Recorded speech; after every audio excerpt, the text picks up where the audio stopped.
Ils étaient plusieurs centaines dans les rues d'Athènes ce samedi à l'occasion de la Journée mondiale des réfugiés pour dénoncer la situation des migrants en Grèce. Le gouvernement conservateur a décidé de réduire la période pendant laquelle les réfugiés obtenant l'asile pouvaient bénéficier de logements. Objectif, faire de la place pour ceux qui vivent dans des camps. Résultat, des milliers d'autres risquent d'être expulsés.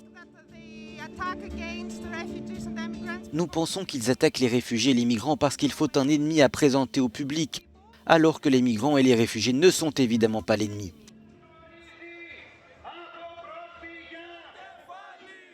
Autres pays et autres manifestations en France, environ 1 millier de personnes ont participé samedi à Paris à un rassemblement en mémoire de Lamine Dieng, un franco-sénégalais de 25 ans mort lors d'une interpellation.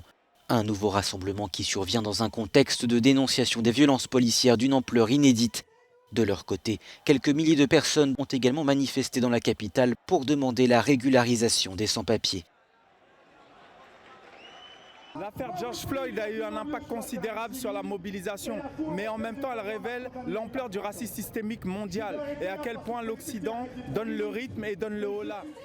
Depuis plusieurs semaines déjà, leur nom résonne dans les rues et se retrouve affiché sur les banderoles comme Ibo pour Ibrahim Abba, un jeune de 23 ans décédé l'an dernier au guidon de sa moto à Villiers-le-Bel, à proximité d'un contrôle de police.